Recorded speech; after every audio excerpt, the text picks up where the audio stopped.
Good morning friends, एक बार फिर से स्वागत है हमारे यूट्यूब चैनल पे यूनिटी मैटर टोकन में। फ्रेंड्स, आज मैं ये कुछ एक मतलब अलग विशेष पे टॉपिक पे बात करने जा रहा हूँ कि जैसे आप लोगों ने कहा था कि 30 नवंबर तक आप सभी अपना ट्रेडिंग पूल का आप आईडीज़ अपनी लगा लीजिए और ज़्यादा से ज़्यादा स्टेकिंग उसमें कर लीजिए। और मिनिमम $100 की आईडी लगानी थी एमएमसी में for the settlement of trading pool fund. मतलब ट्रेडिंग पूल के फंड को सेटलमेंट के लिए आपको मिनिमम $100 की आईडी लगानी चाहिए थी। अब बहुत सारे हमारे लोग हैं, हो सकता है कम्युनिटी बहुत सारे लोग हैं जिन्होंने $100 की आईडी नहीं लगाई है। अब मैं आपसे एक चीज़ पूछना चाहूँगा फ्रेंड, जिन्होंने $100 की आईडी नहीं लगाई है तो उसमें क्या है, जहाँ हमने इतने सारे डॉलर पीछे लॉस किए या कुछ भी किया, मार्केट डाउन हुई आप हुई, हमने सभी चीज़ें फेस की। अब जिन्होंने $100 की आईडी नहीं लगाई है और आप एग्ज्यूम कीजिए किसी पर्सन के $1000 या $5000 हैं, तो आप खुद सोचिए उसने क्या लॉस किया। उसने सिर्फ और सिर्फ 7000 लेके कम से कम अपने 3 से 4 लाख रुपए के एसेट्स का लॉस किए। अब हम बात कर लेते हैं कि इसका क्या होगा। अब फ्रेंड, जिन लोगों ने ट्रेडिंग पूल में और अपनी एमएमसी की आईडी के सेम यूज़र नेम के साथ आईडी लगाई है, उनका जो सेटलमेंट है 27 दिसंबर, आप कह लीजिए कि बहुत कुछ दिन रह गए हैं, मतलब 20-25 तारीख से ही आप कह लीजिए। तो अपना ये अपनी सेटलमेंट उन लोगों की मैच करके उनकी सेटलमेंट उनको मिल जाएगी। अब वो किस फॉर्म में मिलती है, यूएसडी फॉर्म में मिलती है या फिर उसी एमएमसी को हमारी उसी आईडी में, जो हमारी एमएमसी की आईडी में स्टेक करवाने के लिए ले जाते हैं। अगर दोनों ही केसेस में हम देखें तो फ़ायदा तो दोनों केसेस में, अगर स्टेक हो जाता है फिर भी रिटर्न आएगा 9%। अगर वो हमें यूएसडी फॉर्म में दे देते हैं तो आप अपना साइड लेके उसको अपना साइड इस कम्युनिटी से बाहर हो सकते हैं। पर फ्रेंड, जिन लोगों ने $100 की आईडी नहीं लगाई, वो आज नहीं तो चलो अब हम कुछ कह नहीं सकते, नए साल पे अब सबका ही मैं कहता हूँ अच्छा आना चाहिए, बट कई लोगों ने नई जो आईडी लगाई उनको फेस करना पड़ेगा इस चीज़ को कि कैसे वो अपना सेटलमेंट है। फिर उनके जो उन्होंने बृजमोहन सिंह ने ओपनली बोला था कि आप जो करना है कर लो, $100 की आईडी आपके एमएमसी में होनी चाहिए। अब जो उनकी सेटलमेंट है, अगर मैं बात करूँ तो उनकी सेटलमेंट आगे चली जाएगी, मे बी शायद फरवरी मार्च अप्रैल तक सेम एज ए।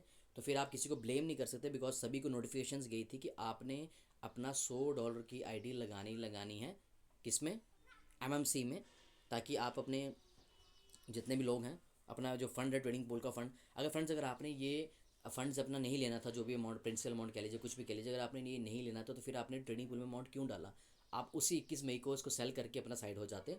बट कई लोगों ने क्या किया, उसको होल्ड भी किया एंड देन उसको ट्रेडिंग पूल में भी डाला, उसके बाद भी उसको $100 की आईडी एमएमसी में नहीं लगाई। कहीं ने कह दिया उसको स्कैम। अगर फ्रेंड ये स्कैम भी है तो एक $100 का हमें रिस्क ले लेना चाहिए था, बिकॉज ये आपका हो सकता है आने वाले टाइम में जब फंड रिलीज़ होगा तो उस टाइम हमें पछतावा ना हो कि वो $100 लगा लिए होते तो आज मेरा फंड मुझे बियॉन्ड टाइम मिल जाता। क्योंकि फ्रेंड देखिए, अगर ये किसी के 2000 है, 3000 है, 5 जितने भी यूएसडीटी, उसके बाद 6-7 हज़ार जितनी भी यूएसडीटी है, अगर वो निकल जाती है तो एक अच्छा एक हैंडसम अमाउंट निकल सकता है। चाहे तो उसको आप निकाल के साइड कर सकते हैं, चाहे तो उसमें हल्का सा स्टेक करके उसका कुछ हद तक रिटर्न ले सकते हैं। बिकॉज हमने 2025 में बहुत सारे चेंजेस देखे। हम मैं मानता हूँ कि वो सारे चेंजेस नहीं होने चाहिए थे क्योंकि वो सारे अडेप्टेबल नहीं थे। तो चलिए वेट करते हैं 26 से 27 दिसंबर का। अगर उस टाइम बृजमोहन सिंह हमारा बियॉन्ड टाइम अगर पे आउट दे देते हैं तो एक चीज़ का एक फ्लो बन जाएगा, एक सिस्टम बन जाएगा कि यस एमएमसी वर्क्स, तो एमएमसी काम करेगा और कैसे वो लोगों को रिटर्न देगा। बिकॉज मैं एक डिटेल वीडियो आपके लिए कल भी लेके आऊँगा, इसमें ये बताया जाएगा कि कैसे एमएमसी का जो प्लेटफॉर्म है क्यों थोड़ा सा स्टेबल लग रहा है। उसके नीचे बहुत सारे रीजंस हैं, उसका कुछ इंटरेस्ट है जो डाउनलाइन का आता था, बहुत सारी चीज़ें हैं जो यहाँ पे सडनली चेंजेस हुई हैं। कोई आपका क्रॉस चेंजेस हुई हैं, तो बहुत सारी चीज़ें चेंज हुई हैं जिनके कारण ये प्लान थोड़ा एमएमसी का हमें लगता है कम से कम 2 से 3 साल स्टेबिलिटी के साथ चल जाएगा। तो ये इन्वेस्टर्स के लिए तो बहुत ही बढ़िया है। क्यों? क्योंकि हम सभी जानते हैं अगर इन्वेस्ट करेगा तो अपना ही अमाउंट लगेगा, अपना ही अमाउंट का लॉस होगा।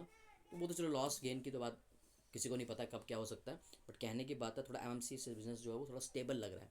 तो फ्रेंड्स बाद में अब यही वेट करते 27 दिसंबर का। बट मैं ये कहूँगा जिन फ्रेंड ने $100 की आईडी नहीं लगाई एमएमसी में, अभी भी अगर पोर्टल काम कर रहा है तो आप जाके वहाँ ट्राई कर सकते हैं, अपने $100 की आईडी लगाएं, जो लिंक करे बिल्कुल ट्रेडिंग पूल के साथ, सेम रिजेंबलेंस के साथ, और मे भी शायद आपकी सेटलमेंट आपको मिल जाए। क्योंकि ये एक कंडीशन आनी ही थी बृजमोहन सिंह की तरफ से कि आपको मिनिमम $100 की आईडी लगानी है इन एमएमसी में। तो चलिए देखते हैं 27 दिसंबर को क्या होता है।